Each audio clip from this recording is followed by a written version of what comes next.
Mukunda jewellers మొట్టమొదటి factory outlet ఇప్పుడు కూకట్పల్లి, కొత్తపేట్, సోమాజిగూడ మరియు ఖమ్మంలో. High viewers, India's largest digital media network Suman టీవీకి స్వాగతం. ప్రస్తుతం మనతో ఉన్నారు హైకోర్టు అడ్వకేట్ శారదాదేవి గారు. అమ్మ, ఇప్పుడు జానీ మాస్టర్ అసిస్టెంట్ కొరియోగ్రఫర్ గురించి చాలా వివాదం నడుస్తూ ఉంది. అంటే ఇందులో ఎంతవరకు అసలు ఏంటి అనేది ఇది ఒక క్లారిటీ కావాలి. ఒక అడ్వకేట్ గా మీరు ఏం చెప్తారు? అసలు జీరో ఎఫ్ఐఆర్ అంటే ఏంటి? ఇందులో ఎన్నెన్ని వాస్తవాలు ఉంటాయి? నిజాలు బయటపడిన తర్వాత ఎలాంటి శిక్షలు ఉంటాయి? ఇప్పుడు జానీ మాస్టర్ కి ఎలాంటి పనిష్మెంట్ ఇస్తారు? ఎలాంటి శిక్షలు ఉంటాయి? అసలు జీరో ఎఫ్ఐఆర్ అంటే ఏంటి? జీరో ఎఫ్ఐఆర్ అంటే అమ్మా, ఇప్పుడు మన జూరిస్డిక్షన్ లో రాకుండాను ఇప్పుడు సుప్రీం కోర్టు ఎప్పుడో పెట్టింది, ఎక్కడైనా కానీ మీరు ఎఫ్ఐఆర్ అనేది మామూలుగా మీరు ఫైల్ చేయొచ్చు అనేది పెట్టింది. అందుకని మనం ఎక్కడుంటే మన ఇంటికి, ఇప్పుడు మనం ఎక్కడ ఉన్నామో అని కాదు, ప్రస్తుతానికి ఒక స్పాట్ లో ఉన్నాం మనము, మన ఇల్లు కాదు, మన జ్యూరిస్డిక్షన్ కాదు, ఆ పోలీస్ స్టేషన్ లో పెట్టొచ్చు, మీరు ఎఫ్ఐఆర్ బుక్ చేయొచ్చు అని చెప్పి ఒక సుప్రీంకోర్టు మనకు ఒక సర్క్యులర్ అనేది జారీ చేయడం జరిగిందమ్మా. అది ఏమంటే జీరో ఎఫ్ఐఆర్ మీన్స్ అక్కడ మనకు మన జ్యూరిస్డిక్షన్ కాని పోలీస్ స్టేషన్ లో ఎఫ్ఐఆర్ బుక్ అయితే వాళ్ళు ఇప్పుడు రంగారెడ్డి దీంట్లో బుక్ చేశారు ఎఫ్ఐఆర్. వాళ్ళు ఏం చేశారు, నార్సింగి పోలీస్ స్టేషన్ వాళ్ళది, ఆ అమ్మాయిది నార్సింగి పోలీస్ స్టేషన్, అక్కడికి పంపడం జరుగుతుంది అన్నమాట. అది జీరో ఎఫ్ఐఆర్ అంటే అమ్మా.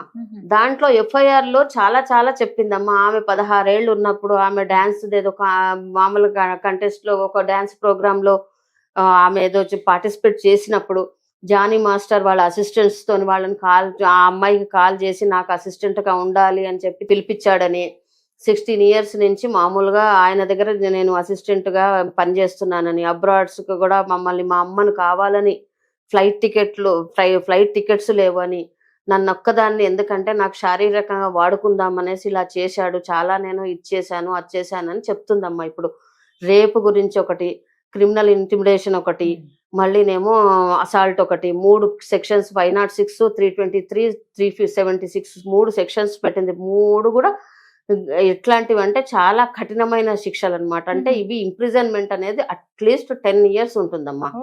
అక్యూజ్డ్ గా ఆయన ప్రూవ్ అయితే గనక 10 సంవత్సరాలు ఉంటుంది ఇంప్రిజన్మెంట్ అనేది. ఇది ఎట్లా ఉంటుందమ్మా అంటే, మ్యాజిస్ట్రేట్ ఇప్పుడు ఫస్ట్ పోలీసులు ఇతన్ని అరెస్ట్ చేస్తారు, ఈ సెక్షన్లలో ఇతన్ని అరెస్ట్ చేసి ఏం చేస్తారంటే 24 hours లోపల మ్యాజిస్ట్రేట్ ముందర అక్కడ ఆయనను హాజరుపరచాలి. హాజరుపరిచాక రిమాండ్ అనేది 14 days రిమాండ్ అనేది ఉంటుందమ్మా. 14 days రిమాండ్ కి పంపించాలి. ఇప్పుడు ఎట్లాగంటే దీన్ని బెయిల్ కూడా ఇప్పుడు యాంటిసిపేటరీ బెయిల్ అని ఉంటుంది ఒకటి, అంటే ముందస్తు బెయిల్. ఇప్పుడు ఈ అమ్మాయి చేసింది అనగానే ఈయనను అరెస్ట్ చేయకముందే ముందస్తు బెయిల్ కూడా తీసుకోవచ్చు, యాంటిసిపేటరీ బెయిల్ అంటారు దాన్ని. అది రాలేదు అనుకుందాం, మళ్ళీ అరెస్ట్ అయ్యాక 14 days అయితే రిమాండ్ లో ఉండాల్సిందే. ఆఫ్టర్ రిమాండ్ మళ్ళీ బెయిల్ కి అప్లై చేయొచ్చు. మాలాంటి వాళ్ళే చేస్తారు చెప్పాలంటే, అక్యూజ్డ్ అయినా కానీ మాకు విక్టిమ్ కైనా కానీ మేము చేయాల్సిందే, మా వృత్తి ధర్మం అన్నమాట అది. అందుకని మేము బెయిల్ అనేది చేస్తాము. అప్పుడు కూడా మనకు డిస్ట్రిక్ట్ కోర్టులో చేయాలి అది. మనకు ఆ డిస్ట్రిక్ట్ కోర్టులో కూడా రిజెక్ట్ చేశారనుకుందాం, మనము హైకోర్టుకు కూడా వెళ్ళొచ్చు. అట్లాగే ఎన్నిసార్లు అయినా కానీ బెయిల్ అనేది తీసుకోదు. ఆఫ్టర్ 14 days ఏమవుతుందంటే వీళ్ళు నిజ నిర్ధారణ అనేది చేస్తారు. ఈ 14 days ఎందుకు, ఈ 14 days తర్వాత పోలీసులకు ఏముంటుందంటే వాళ్ళకి 2 నుంచి 3 సంవత్సరాలు అంటే ఒక 2-3 months ఛార్జ్ షీట్ అనేది తయారు చేయడానికి 60 days to 90 days పడుతుంది ఇచ్చారు వాళ్ళకు. అందుకని 60 days 90 days ఎందుకు పెట్టారు వాళ్ళు, ఇంకా ఏమన్నా నిజాలు దొరుకుతాయా ఛార్జ్ షీట్ లో మనం పెట్టాలి. మనము ఆ ఛార్జ్ షీట్ తయారు చేయాలి అంటే ఎవిడెన్సెస్ కావాలి కదా మనకి.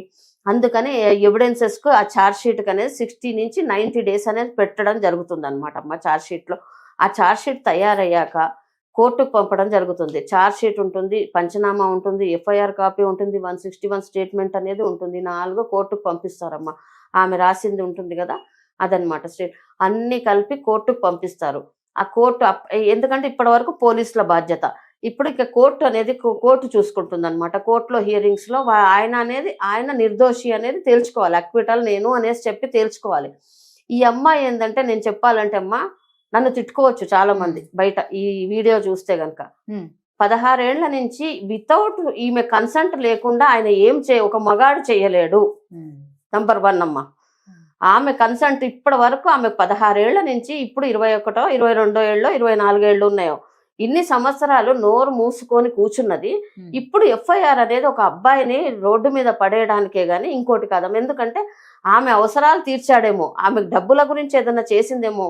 కొంతమంది అంటారు, ఆడపిల్లలు ఉన్నోళ్ళు తల్లిదండ్రులు ఈ మేడం సరిగ్గా చెప్పలేదని నన్ను తిట్టుకుంటారు. కానీ న్యాయం చెప్తున్నాను, మొగాడైనా ఆడాడైనా ఒకటే అమ్మా.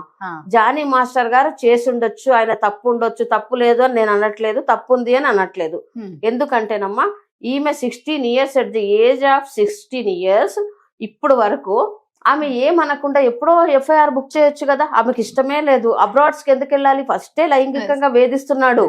ఓకే, నీకు ఇష్టం లేనప్పుడు నువ్వు ఎందుకు వెళ్తావు ఆయన ఎంబడి?